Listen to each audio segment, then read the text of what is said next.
Well, first at 4, we are gearing up for a very hot holiday weekend. Taking a live look right now through our Savannah cam at Tybee Island. Storm Team 3 meteorologist Hannah Evans here to give us a look at that hot forecast for the 4th of July.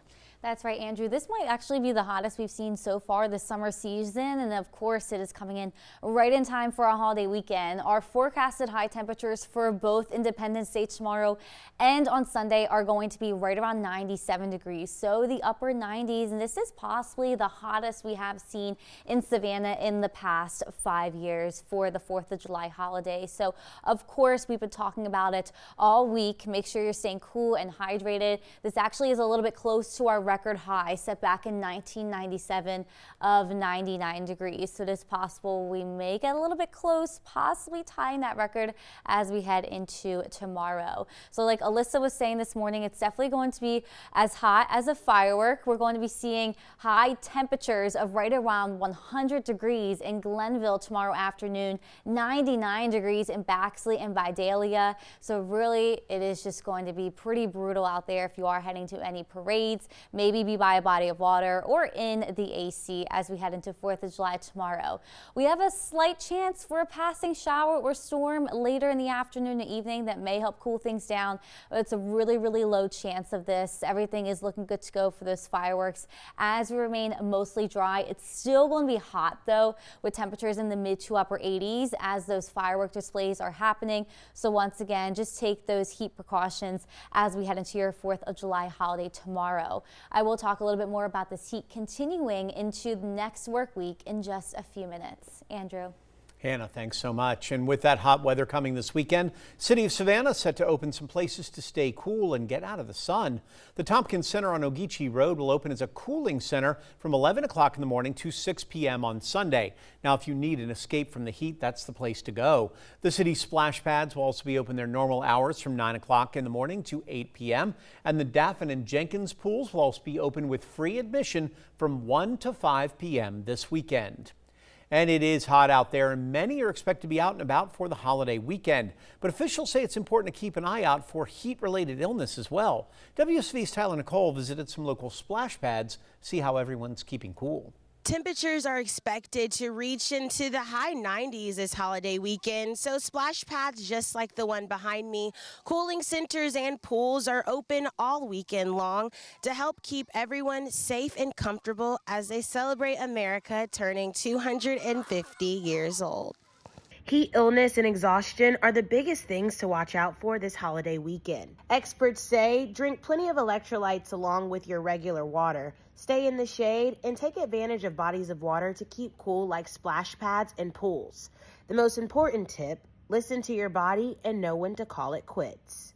The original signs might be just heat cramps. You might get muscle cramps and just not feel well. Usually you got to get out of the heat and get hydrated, and again, balanced electrolyte solutions. We recommend no alcohol. We recommend no caffeine. Those things will actually act as diuretics and cause you to urinate out more than you take in. So with that, we want to make sure you have the balanced electrolyte solution. When you start getting nausea, vomiting, weakness, dizziness, excessive sweating, and then you start worrying about heat exhaustion, that's when you know it's time to get out of the heat and get inside. Now you can find a full list of all the splash pads, cooling centers, and pools that are open on our website, WSAV.com, as well as the times that they are open from. Tyler Nicole, WSAV News 3, on your side. In our crime and safety report tonight, we're learning more about that deadly multi-vehicle crash on Fort Ogawa Road yesterday afternoon. You're looking at eyewitness video from that crash site yesterday. 5 vehicles involved in the crash that left 2 people dead. Georgia State Patrol says a commercial vehicle being driven by Willie Roberson tried to avoid crashing with the vehicle in front of him, but was not successful. Roberson's vehicle then hit the car in front of it before traveling into the opposite lane and then hit 2 more vehicles, sending one back into Roberson's lane, which led to another crash. Both his vehicle and the car it struck in the opposite lane caught fire, leading to the deaths of both Roberson and a passenger in the other vehicle. 6 more people had to be taken to the hospital for treatment. And police in Statesboro are searching for a suspect in a shots fired incident at an apartment complex earlier this week. Take a good look here. Police responded to St. Charles Place Apartments on Lanier Drive just before 8 Tuesday night after shots rang out. Officers didn't find anyone injured, but did see property damage caused by gunfire. An arrest warrant has now been issued for this suspect, 17-year-old Levi Williams. He's being charged with aggravated assault and criminal property damage. Anyone with information asked to call Statesboro Police 912-764-9911. And the Jasper County Coroner's Office is now asking for help identifying human remains that were found earlier this year. Investigators say the skeletal remains were found on March 7th in the Gilmania area of Jasper County near Coosawhatchee and South Point. After more than 3 months of investigation, officials say there are no positive IDs yet. They do believe the remains belong to an African-American man between 25 and 35 years old, standing between 5'7" and 6 foot tall, and he may have been dead for 1 to 5 years. Now, if you have any information that could help identify this man, just call the Jasper County Coroner's Office or the Beaufort County Sheriff's Office. And community members gathered in Savannah's Starland District last night to remember the man who was shot and killed during an officer-involved shooting just last week. 35-year-old Nicholas Oxendine was a Savannah native. Last night, members of the community say they want him to be remembered as more than just the circumstances surrounding his death. According to the Georgia Bureau of Investigation, officers contacted Oxendine after reports of someone loitering outside a closed business near the intersection of East Victory Drive and Bull Street. Investigators say Oxendine attacked one officer while being questioned, then attempted to attack another one before he was shot. Tonight, people gathered to honor his life, even those who never knew Oxendine. They say they're grieving the loss. Gather because a son has died. A member of our community is gone. A family is carrying grief that no parent, no sibling, no loved one should ever have to bear. And an entire community is asking questions, and they deserve to be heard. Now, the altar you see was set up at 42nd and Whitaker Streets. The investigation involving Oxendine and the officers is still ongoing. And a former South Carolina probation officer now facing new criminal charges in a case already under investigation by state authorities.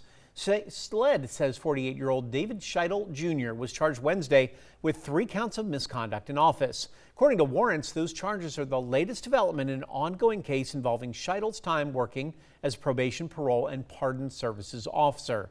Scheidel was booked into the Beaufort County Detention Center, and this all comes after SLED previously charged him in August 2025 with 2 counts of second-degree assault and battery, along with 5 counts of misconduct in office. Well, the 4th of July, one of the largest boating holidays in the Lowcountry, and law enforcement doing what they can to help boaters before they launch. WSV's Danielle Ruddy has more on what officials say should be on your checklist. It's important to stay safe this weekend, and that includes on the waterways. Today, the South Carolina Department of Natural Resources is doing common courtesy boat inspections to keep you safe and without a ticket this weekend. This morning at the Battery Creek Boat Ramp in Port Royal, DNR officers helped boaters make sure they have all the proper safety equipment before heading out.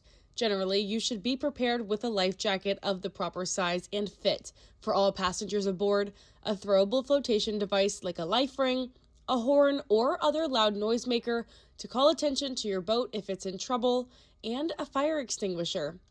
And the biggest thing, be sure to have a sober skipper and operational navigation lights.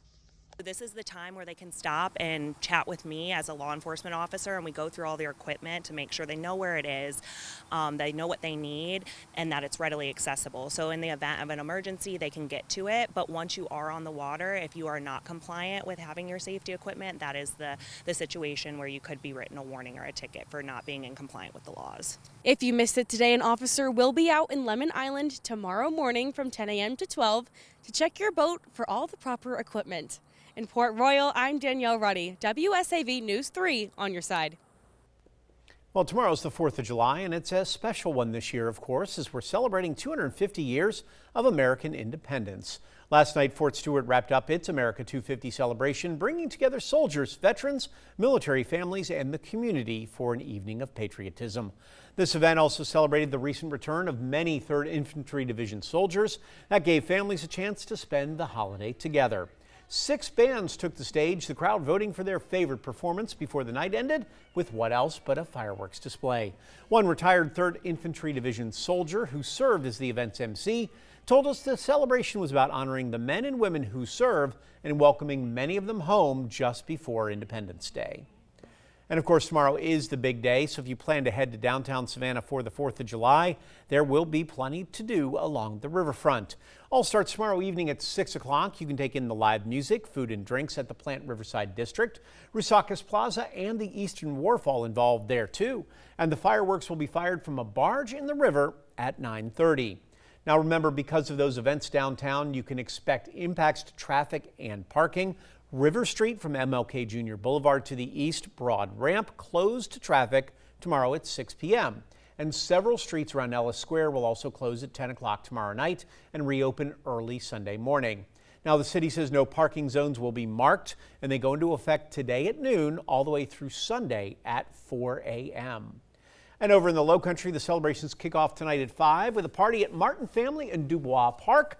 The event features carnival games with patriotic prizes, bounce houses, live music, food and beverages, and much more, all leading up to a great fireworks display at 9 o'clock at Oyster Factory and Wright Family Parks.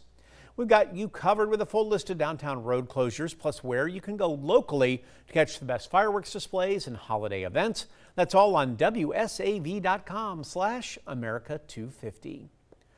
Well, as back to school season nears, we want to make sure that families in our area get ready and make sure their kids have what they need to start off that school year successfully. That's why we're once again partnering with Ready, Set, Go Back to School for our 18th annual school supply drive. It starts Tuesday, July 7th at 11 o'clock in the morning, and we will be collecting school supplies at Walmart on Pooler Parkway. Now, items like crayons, folders, and personal hygiene products, all acceptable for donations, and all contributions will go directly toward the distribution of school supplies and other essential items at the Ready, Set, Go Back to School party. That's on Sunday, July 19th at Can Park in Savannah. To see a full list of the classroom materials we are collecting, just head over to WSAV.com.